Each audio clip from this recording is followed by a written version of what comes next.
hello. It's October and Halloween's coming up. And I was thinking last month, what are some nice, easy ways to enjoy Halloween at home and celebrate at home? And I was thinking back to when I was a kid. When we used to decorate for Halloween, we would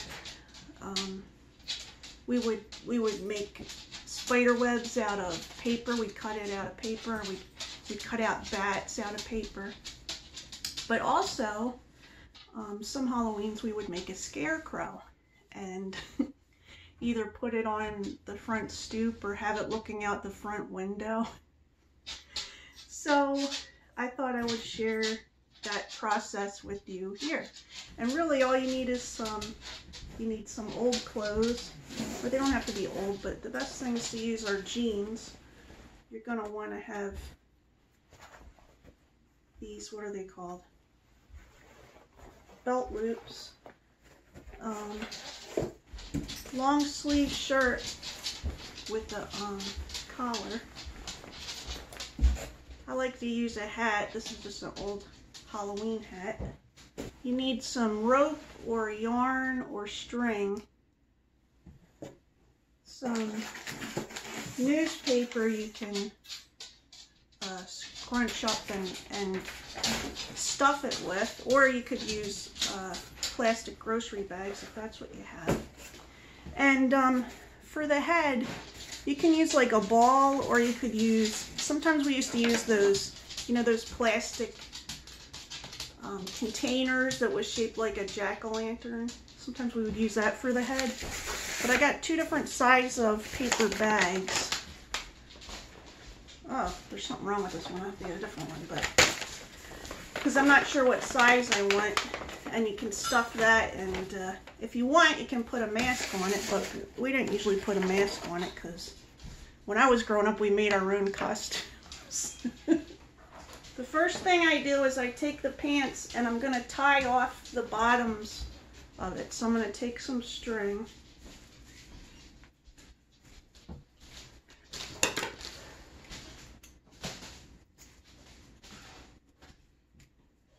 I'm going to take 2 lengths of the string.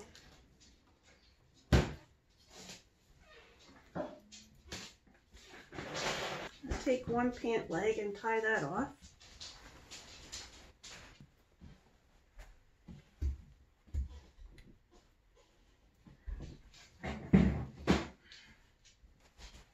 That's one pant leg, and I'm going to do the other pant leg.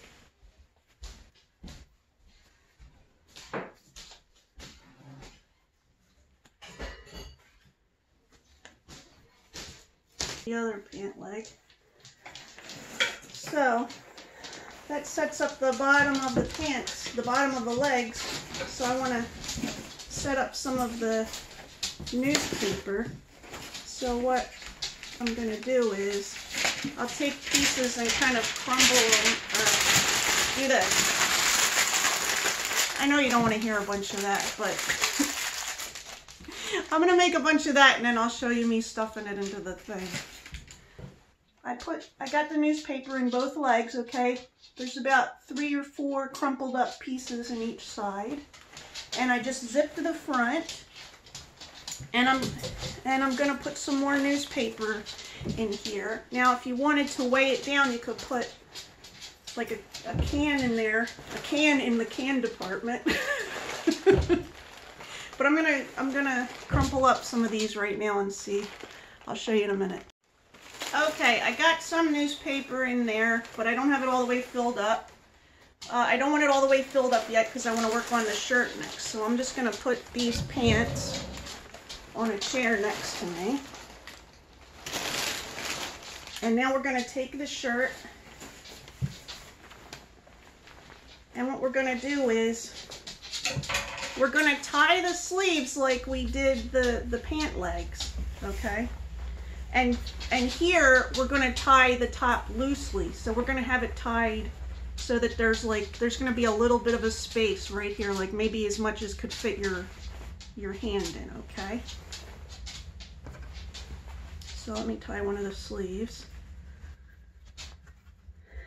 And you know, you can use older clothes, you know, but I mean, those are jeans that I still wear, but once you're done with all this, you can cut the string off and take the newspaper out and you can just wash them, you know. So, or if you don't want to do that, I don't know, use them again next year. Wash them and use them again next year. So, do the other sleeve. So that's one sleeve I did. I mean, if you want to try to leave less out, you can, but it doesn't matter.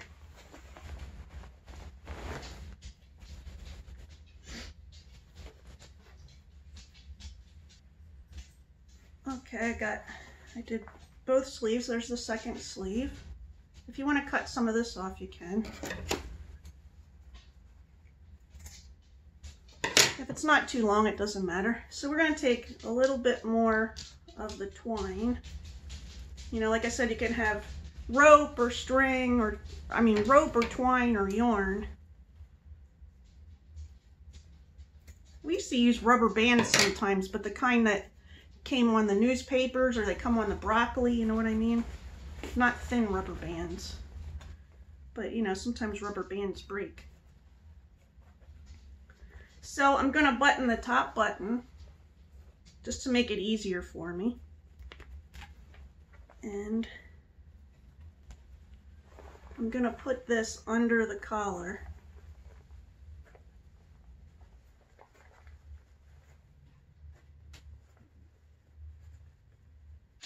I'm going to tighten it a little bit. So this is about how tight I want it. See, so it's like a sleeve. And then I'm going to go again around twice, so then I can tie it.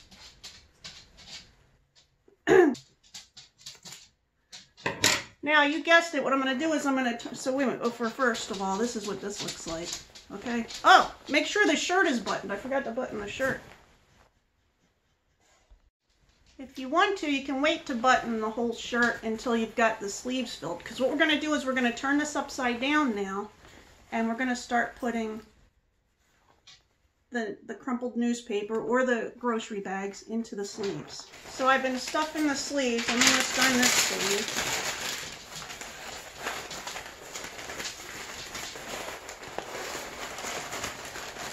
So there's the one sleeve. And there's the other sleeve. So it doesn't take much newspaper to fill that up.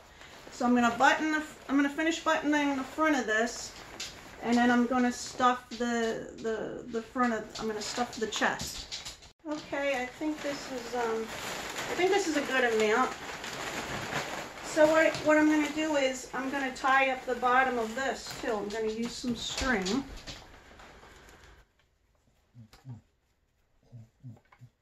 Ernie's very interested in what I'm doing, aren't you, Ernie? He wants to know if there's food involved, and I said no.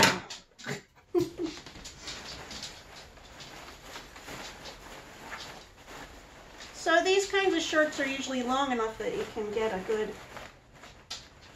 bunch of the bottom and gather it up and tie it with a string. Tie it with the string. Tie it with the string. I like to go around at least 2 times.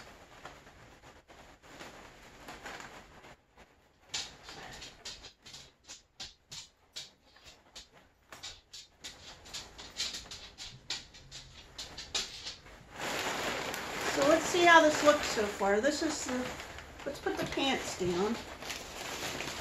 So usually when you put the pants down, you're leaving the pants open. You leave the pants open for a while.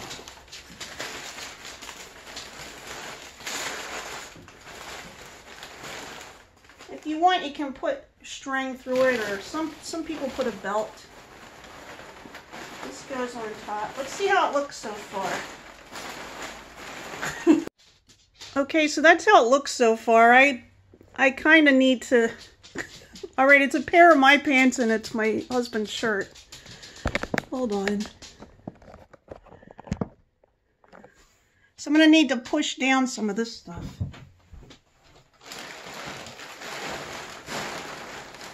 Woo! Looks like he's getting deflated. How's that look so far? Anyway, the shoulder's getting a little... Okay, so next I'm going to work on the head.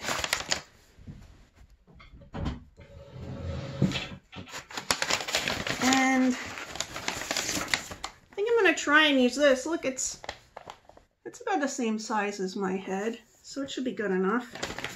I'm going to put my hand in there. This is a pretty thick piece of paper bag. I'm going to get my hand in there and really, this is going to be loud. Wait a minute, maybe I won't put this in, but what I'm going to do is I'm going to go like this, so I won't leave that part in. Okay, so this is what it looks like after I did that, see? And now I'm going to put some more newspaper in this. You know, I'm going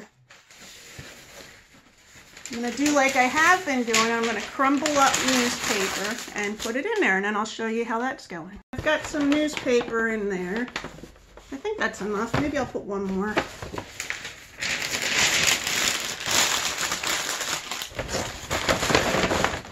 And what I'm going to do is, maybe I should have some tape. I really don't know where my big thing of tape is. But what I'm going to do is I'm going to push this down. I'm going to kind of gather it like this, like I have been doing. See? And say, does this look like about the size of a head? It does. So I'm going to get some more string and tie that around. String. This is what we did when I was growing up. We made our own fun, right? So when we used to make the spider webs, we would like fold up a white piece of usually lined paper, kind of like you do with a snowflake, but we'd write a little design in it. We'd cut it out, kind of like a zigzag, and when you opened it, I'm probably saying it wrong, but when you opened it, it looked like a spider's web.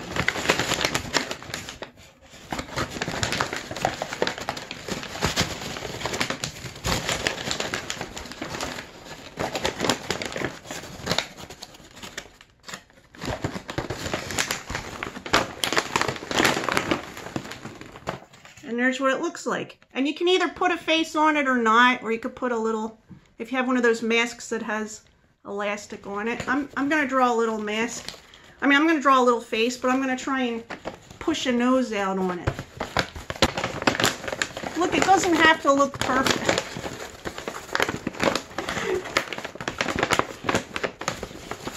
That kind of looks like a nose. So the point of these things is you put them somewhere. You put them on your stoop or your porch or in your front window, and it looks like a person is staring at people. That's the purpose of it. People find them creepy. Make some big eyes.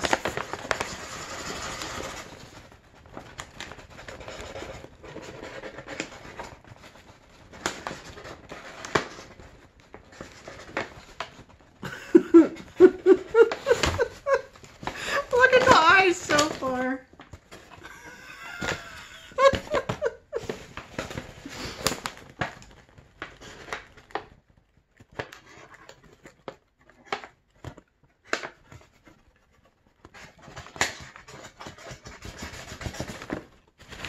I like to just put a tiny mouth, you know, so it looks like the person's judging you. Oh, we should have eyebrows. Is it a he or a she? I'm going to give them thick eyebrows. Okay, so let's see how this goes. Let's put his head on. Wait a minute. How's his head looking?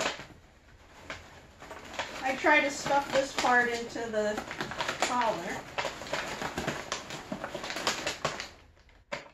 Okay, and here's like the Halloween costume hat that I have. It's basically, this is kind of like plastic, and it looks like a real hat, but it looks like a real hat, but it's not a real hat. I mean, it's a hat, but it's made out of plastic with some flocking on it.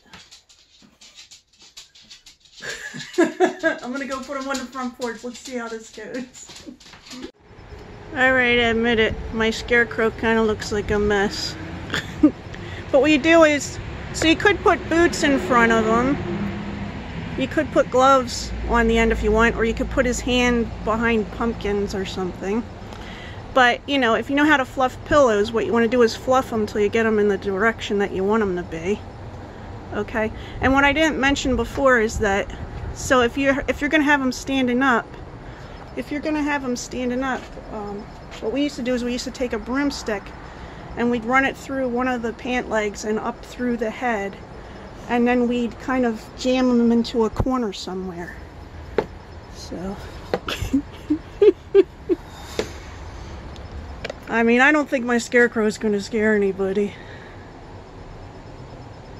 But maybe I can make him scarier looking. I don't know. At night he'll look creepy. You can put like those little LED candles out in front of it if you want. So that's the kind of stuff we usually do for Halloween.